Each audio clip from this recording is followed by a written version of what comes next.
Les Juifs furent de nouveau divisés à cause de ces paroles. Plusieurs d'entre eux disaient, il est possédé d'un démon, il est hors de sens. Pourquoi l'écoutez-vous? D'autres disaient, ce ne sont pas les paroles d'un possédé. Un démon peut-il ouvrir les yeux des aveugles? Jean 10, 21. Le Seigneur Jésus, évidemment, commence à trouver quelques autres brebis. Il y a dans le vieux troupeau celle qui se tourne vers lui. Elle représente le nouveau commencement, le nouvel Israël. Et il dit, je les conduirai dehors, hors de tout ce cadre. Et nous voyons ce noyau au jour de la Pentecôte. Il commence par 12, puis 120. Ensuite, plus de 500 frères en un jour, puis 3000 et ensuite 5000. C'est le nouveau troupeau.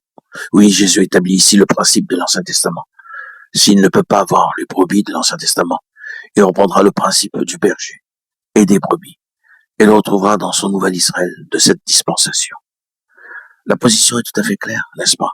Nous voyons tout à fait clairement. Un Israël est mis de côté et un autre Israël le remplace.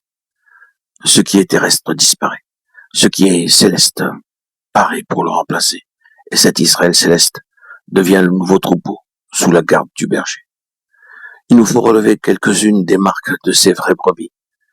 Jésus dit dans ce chapitre, je connais mes brebis, Jean 10, 14. Et il y a certaines marques par lesquelles il connaît ses brebis. Si nous avons quelques doutes et ne sommes pas certains d'être une brebis du Seigneur, nous pouvons le prouver. Et le Seigneur lui-même nous connaît par ses marques. Nous le savons. Les bergers mettent une certaine marque sur leur propre brebis. Ce peut être une marque rouge ou une bleue, mais ils mettent sur leur brebis leur propre marque. Jésus dit ici, je connais mes brebis, parce qu'elles ont sur elles ces marques. Que sont ces marques? La première est celle-ci, mes brebis entendent ma voix. Nous le savons, et en ceci l'illustration d'une grande vérité, les évangiles ne sont pas des illustrations de grande vérité. Lorsque nous continuons dans les autres écrits du Nouveau Testament, nous voyons qu'il nous est parlé beaucoup d'intelligence spirituelle et de compréhension spirituelle. Il nous est dit qu'il faut avoir une oreille pour entendre ce que dit l'Esprit. Nous avons ces mots répétés 7 fois au commencement du livre de l'Apocalypse. Que celui qui a une oreille entende ce que l'Esprit dit. Apocalypse 2:7. Ce n'est naturellement pas de notre oreille extérieure qu'il est parlé. Les brebis du Seigneur ont une oreille intérieure qui leur est donnée, c'est-à-dire la faculté d'une intelligence spirituelle et le pouvoir d'entendre ce que personne autre ne saurait entendre. C'est de cela que parlait le Seigneur. Mes brebis savent lorsque je leur parle.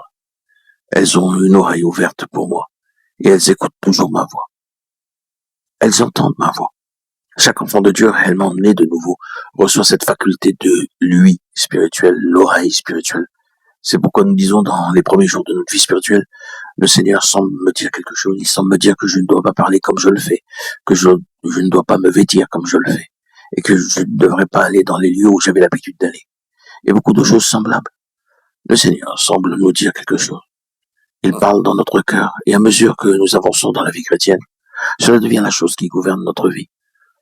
Nous cherchons à entendre ce que le Seigneur nous dit, et lorsque nous entendons sa voix, nous traversons un moment critique. Suivrons-nous le chemin de l'ancien Israël, ou bien écouterons-nous cette voix intérieure pour obéir?